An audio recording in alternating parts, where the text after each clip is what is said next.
Salut à tous, j'espère que vous allez bien. Dites-moi si tout fonctionne. J'ai encore, je ressemble encore à un cacheton tout blanc à cause de ces lumières là, elles sont trop blanches, je sais pas comment les mettre exactement. J'espère que vous allez bien. On va faire un petit live rapide, je vais pas rester très longtemps, je pense 30-40 minutes. On va faire le tirage au sort de Twitter. Rappelez-vous, il y a un tirage au sort pour les 100 000 abonnés de Twitter, j'ai décidé de mettre 300 € à gagner en GLD. On va regarder aussi un peu le marché, vous allez voir que du coup j'aime bien Elrond là, aujourd'hui je suis à fond Elrond. Ils ont sorti plein de news, truc de fou. Et du coup forcément le token a pump aussi, mais c'est pas vraiment la poussée qu'on a fait aujourd'hui qui m'intéresse, c'est tous les fondamentaux là qu'on a sur Elrond qui sont pas mal. J'ai pas eu assez de temps pour creuser, mais en vrai il y a de bonnes choses qui arrivent. J'ai déjà tout préparé là, et en fait j'ai compris la technique. Pourquoi la dernière fois je suis trop con, on payait 2 € à chaque fois, et chaque fois je devais mettre mes données bancaires c'était trop chiant pour faire tirage au sort.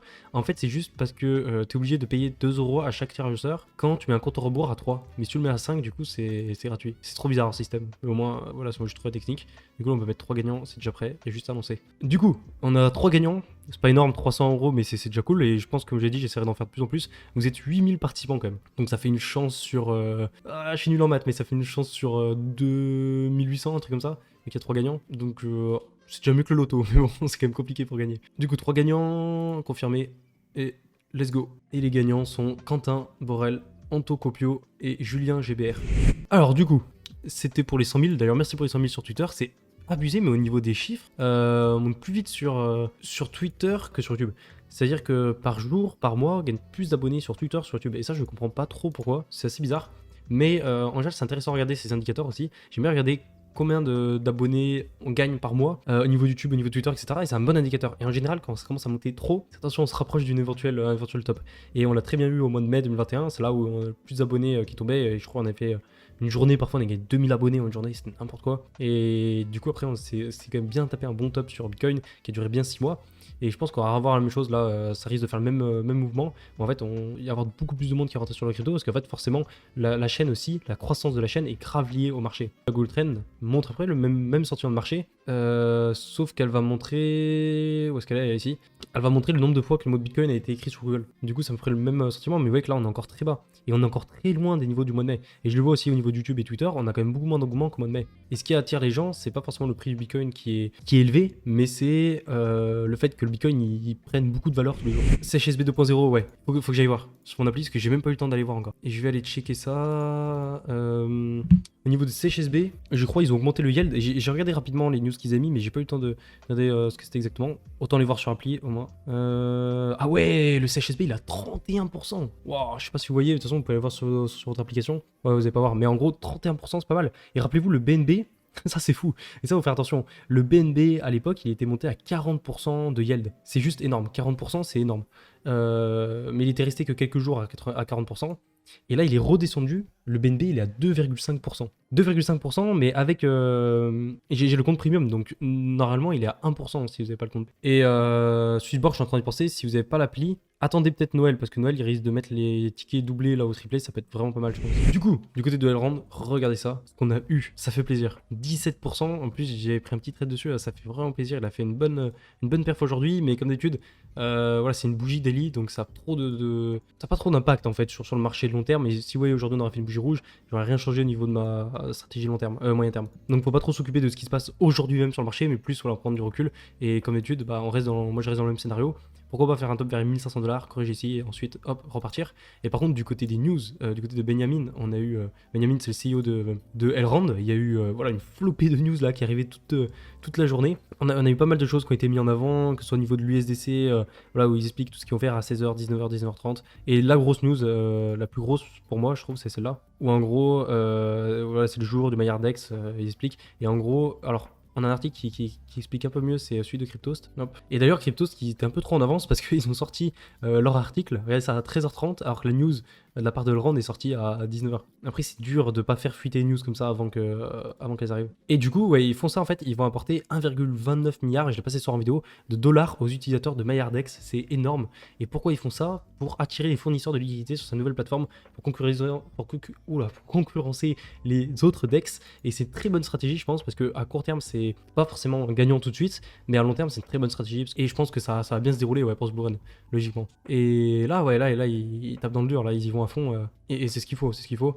surtout pour lancer ça, et en vrai ça fait beaucoup de bruit. Et comme j'ai expliqué, ce que j'aime bien chez Elrond, c'est qu'ils ont une communauté qui est à fond derrière, et moi j'en fais partie aussi, parce que directement j'en parle souvent, que ce soit en vidéo, sur Twitter, etc. Du coup forcément ça fait monter toute cette hype, mais ouais, il y a une communauté qui est assez forte, et ça je trouve c'est un gros avantage. Parce que surtout dans les cryptos, en période de bull run, la hype et la communauté qui fait bouger le projet, parfois ça fait tellement d'impact sur le token, comparé à d'autres projets qui sont parfois bien plus intéressants et qui ont pas forcément une grosse communauté. Je pense par exemple au Link, le Link, très très bon projet, les oracles c'est hyper important, etc. Il a tout ce qu'il faut pour péter le Link, mais la communauté sur Link elle est pas bien présente quoi.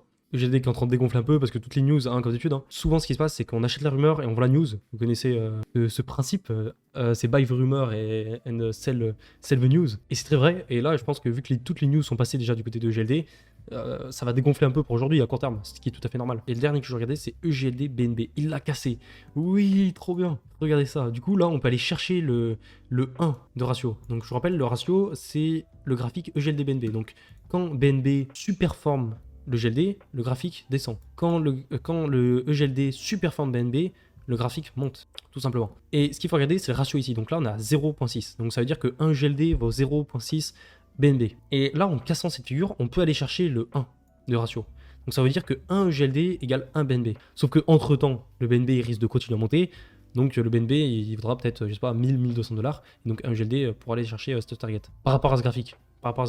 Et du coup là, vu qu'on est en train de casser ça au niveau de la hausse, c'est intéressant, si vous avez des BNB, les passer pourquoi pas en GLD, pour performer en fait tout simplement la paire. Et oui, là on est démonté, ouais, c'est affolant, on est démonté à 3 de ratio là. Et on est descendu à 0,2. Comme des bons ratios. Le Send, ouais, le Send il est apparu je crois sur Bybit, il me semble qu'il est sur Bybit.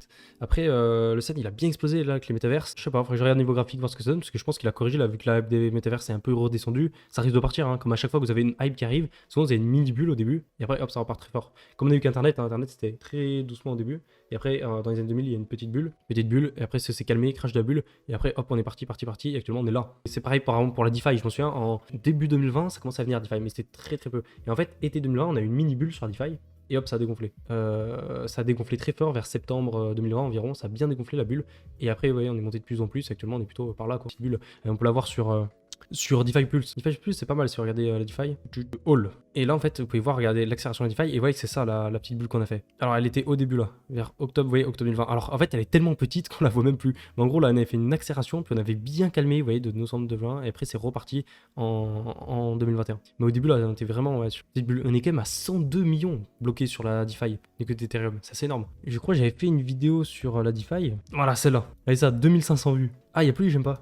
J'avais pas fait gaffe. 2500 vues, et ça, juin 2021. Regardez, on était juin 2021. On était exactement ici. On était à 1,5 milliard de TVL. Donc c'est la total value, donc c'est ce qui est bloqué dans les protocoles DeFi. D'après tous les messages de 80% des gens, ouais c'est ça, 99% des gens ils demandent comment faire x100 et devenir millionnaire. Parce qu'en fait ce qui est compliqué c'est que faut se fixer un objectif et pas le lâcher quoi. Et il y a 1 an et demi en arrière, il y a personne qui aurait pensé que 1 an et demi plus tard la DeFi aurait fait x100. On le sentait venir hein, parce que ça commençait à chauffer et tout, on sentait que ça allait péter, mais pas à ce point quoi. Tu suis le marché de la metaverse? Je m'y intéresse, c'est intéressant vraiment, il y a pas mal de trucs à voir. Ça me fait pas grave penser à la DeFi au début en fait. On rentre dans un truc qui est un peu nouveau. Après, c'est pas nouveau quand même parce que ça va depuis longtemps. C'est juste que le fait qu'on ait Facebook qui s'est mis dessus et qui dit que voilà, il voulait prendre un virage assez fort du côté de la metaverse, ça fait changer pas mal de choses. Mais ouais, je pense que c'est un peu comme l'NFT quoi. C'est un truc qui est un peu nouveau, qui explose bien en ce moment, qui est un peu dans une bulle. Ça redescendra sûrement, mais à long terme, il y a de grandes chances que ça parte en croissance assez fort. Engine, ouais, très très bon. J'adore Engine. Engine et Theta, ouais.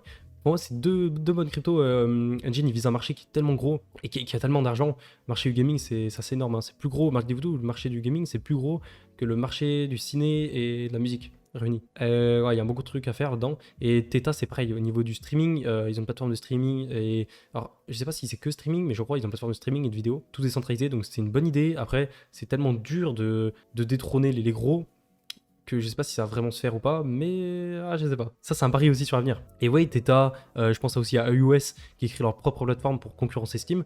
C'est des projets, ça, avec x100 à la clé, voire plus pour les prochaines années, 10 prochaines années, s'ils arrivent à accomplir leur objectif. Mais forcément, qui dit t'as le x100, x1000 qui va avec, t'as aussi énormément de risques. Et il y a quasi plus de chances qu'ils y arrivent pas qu'ils y arrivent. Non, en vrai, Malte, c'est pas si cher que ça, la vie, ça va. L'hiver, c'est peut-être quasi 2 fois moins cher qu'en France. Et l'été, par contre, c'est un peu plus cher qu'en France parce qu'ils montent les prix, tout simplement, vu qu'il y a beaucoup de monde qui arrive. Mais après, en général, la vie, c'est à peu près la même qu'en France. Après, non, l'alcool, par contre, c'est beaucoup moins cher, c'est un truc de fou. Là, une bouteille de vodka, je crois, en France, ça me ferait 20-25 euros. Là, c'est 10-12 euros. Et dans les bars et tout, ça n'a rien à voir. Ça n'a rien à voir, les bouteilles, les shots, etc. C'est beaucoup moins cher. Mais du coup, c'est traître. Mais c'est beaucoup moins cher, ouais, ça n'a rien à voir. Mais sinon, à part ça, en général, c'est assez similaire. Ah oui, il y a aussi. Ah si, il y a un truc, moi, je fume pas personnellement. Mais j'ai vu que les paquets de. En fait, il y a plein de distributeurs dans les bars, dans les restos, dans les boîtes de nuit. Il y a des distributeurs de cigarettes, de paquets de cigarettes. Ça, c'est assez bizarre. Et en fait, du coup, tu peux prendre ta cigarette, enfin ton paquet de cigarettes dans le distributeur et ça coûte, je crois, c'est 3 ou 4 euros le paquet. Alors que même un peu moins, parfois j'ai vu des 2 euros sur le distributeur et en France, je vais pas te conneries, mais je crois c'est 10, 11 balles, un truc comme ça. Le paquet c'est bien plus cher. Que font les baleines? Les baleines, je vais regarder. Les baleines avec l'indicateur de la SNUD, pour l'instant c'est toujours bon. Donc, toujours sur une petite tendance haussière. Ça bouge pas trop, c'est graphique que vous voyez souvent sur Twitter. Hein. Et ouais, quand il est toujours sur une dynamique haussière là du côté des baleines, ça achète toujours, hein, même si à court terme ça fluctue, c'est toujours haussier à moyen terme. Ce qui est intéressant, c'est que ça compare un peu avec ce qu'on a eu au début du Blue Run là. Vous voyez, juste là, en octobre environ 2020, vous voyez, on avait une grosse chute et en fait c'était le début du Blue Run. Je sais pas pourquoi il y a eu ça. Et là, c'est pour le même scénario où vous voyez que ça chute un peu, ça stagne. Et après là, ça risque de réaccélérer. D'ailleurs, bah regardez, aujourd'hui là, ça réaccélère assez fort, mais là, après, voilà, c'est du court terme. Mais ce qu'il faut regarder, c'est plutôt une tendance long terme. Et si on prend un peu plus de recul, vous voyez que, allez, remets-toi, hop, là on est sur une dynamique haussière depuis le point bas qu'on a fait ici de mai jusqu'à maintenant, hop, on repart à la hausse. Celui-là, voilà, il est excellent lui. Qui montre le nombre de gens en profit. Et en fait, dès que l'indicateur il top les 100%, rappelez-vous, je vous en avais parlé en vidéo, là on a topé les 100%, et ça, le jour d'après, correction. Là pareil, on a topé les 100%, le jour d'après, hop, correction. C'est vraiment précis. Et là, du coup, ce qui est intéressant, c'est que vous voyez, cet indicateur est redescendu assez bas au niveau du nombre de personnes en profit. C'est-à-dire qu'actuellement, il est à 84. Donc là, il y a 84% des gens qui sont en profit sur le marché. Ça paraît beaucoup, mais dites-vous qu'il y a une semaine, on était à 100%. Donc on est bien descendu. Et c'est très bien qu'on descende autant parce qu'au moins, on va pouvoir repartir. Et quand on va repartir à la hausse, bah, on aura de la marge avant de revenir au 100%. On a les funding rates aussi, ça c'est intéressant par rapport au nombre de personnes qui sont en long ou en short, le nombre de leviers, de leverage qu'on a sur le marché. Et actuellement, on voit que ça c'est calme, donc c'est plutôt bon. Et en général, il faut faire attention quand on a un pic de ça. Mais comme ici, souvent le marché aime bien purger par la suite pour remettre un peu les compteurs à zéro. Winkleverse, jeter un oeil, bien sûr. Je vous l'ai déjà présenté en plus en vidéo. J'avais fait une grosse mention de Winkleverse que je kiffais le projet. Du coup, j'ai fait une mention, je crois, de 9-10 minutes en vidéo du projet. Mais ouais, vraiment beau projet, j'ai bien aimé. Moi, je kiffe les projets comme par exemple le Caps, le Rareporn, le Yawn. Il y avait quoi d'autre? J'ai oublié, mais il y en a d'autres que je vous avais présenté, des projets où en gros, il y a un gros marché énorme avec peu de concurrence. Et ça, c'est tout bénef. Parce que quand vous avez un gros marché, comme par exemple la Rareporn avec le marché du porno, c'est un gros marché qui brasse beaucoup d'argent et il n'y a pas beaucoup de concurrence. Du coup, tu as un boulevard devant toi pour faire un gros truc. Et Winkleverse, ouais, c'est dans les métaverses aussi. Donc là, il y a de la hype. Et je pense qu'au niveau du listing, si on est en période haussière du côté de Bitcoin, on est en période un peu de hausse, on peut avoir un très très bon listing. Comme on a eu sur le Cap, sur le Pekken, et faire un x5, x10, x20 en quelques jours, quelques semaines, c'est possible. Alors, round 2, c'est du 8 au 21. Oh, bah ça se finit bientôt. Et on est le 19, donc ça se finit dans 2 jours. Ok.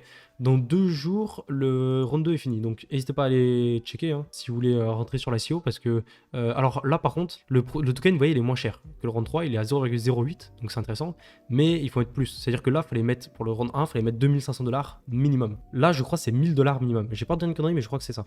À confirmer dans le chat. Mais je crois que c'est 1000 $ minimum pour le round 2. Et le round 3, je sais pas. J'ai pas envie de dire de conneries, je sais pas du coup. Mais à mon avis, il sera entre 500, peut-être un peu moins. Après, comme d'habitude, les ICO, faites attention, faut pas tout mettre dedans. Comme à chaque fois, hein, comme le levier, comme tout, faut diversifier quoi. C'est un bon moyen de se diversifier. Galère pour convertir mes Morpheus. Je suis dans la même galère. C'est-à-dire que mes MRPH, ils sont encore sur mon MetaMask et j'arrive pas à les convertir en MNW. C'est pas à cause de Morpheus, c'est juste à cause de MetaMask. Moi, personnellement, c'est à cause de MetaMask. Et du coup, je peux pas envoyer de NFT, je peux pas acheter de NFT, je peux pas swap de tokens, etc. Sur MetaMask, c'est une galère. C'est une galère. MetaMask, j'ai eu que des problèmes. J'ai différents comptes MetaMask avec à chaque fois différentes ledgers sauvegardées dessus. Et à chaque fois, ça marche pas. C'est un truc de fou. Comment la rencontre avec Léo? Ah, c'était cool. C'est bon vivant. Monsieur Capet, il cache bien son jeu. Il est très sérieux, mais c'est un bon fêtard. Non, en vrai, c'était cool. J'ai rencontré pas mal de monde hier. Des personnes que je voyais pour la première fois. Par exemple, je parlais avec un mec avec qui ça passe bien le feeling. Depuis 4 mois quasi. On se parlait beaucoup par message. Et la première fois que je le voyais hier, elle est bien passée, c'était cool. J'ai revu des personnes de Dubaï, des Hollandais, avec qui je m'entends super bien aussi, très peu de mentalité. Et on s'est revu du coup hier rapidement. Parce que la plupart ils étaient venus pour le pour la conférence là à Malte. J'ai vu aussi CryptoPixou, j'ai vu du coup Capet, et après j'ai vu des mecs aussi qui venaient de Londres. Et ils n'étaient pas dans les cryptos, mais ils proposaient des sortes d'outils digitales qui vendaient simplement des entreprises. Et ça marchait super bien. Et ils sont à Londres. Et je pense que je vais aller les voir là, en février. Je préférerais justement aller peut-être une semaine ou deux à Londres. Et après, pourquoi pas aller à Amsterdam aussi. Les Hollandais m'ont proposé, ça peut être cool. Mais plutôt en avril. Mais ouais, c'était cool. C'est une bonne soirée. Faut que j'aille dormir. Pas beaucoup dormi cette nuit. Je couche à 9h du matin. Comment c'est possible? Des fois quand je rentre de soirée, je me couche à 4h, 5h, 6h. Mais 9h du matin, je crois que j'ai jamais fait pire. Je suis allé me coucher, il faisait jour. Et ce qui est drôle, c'est que on a fait. Après, on allait dans mon appart à 6-7h. Et après, on allait dans un autre appart vers Patcheville, dans le centre de Malte. Et du coup, je suis rentré avec un pote. Et en rentrant, du coup, on allait à une boulangerie.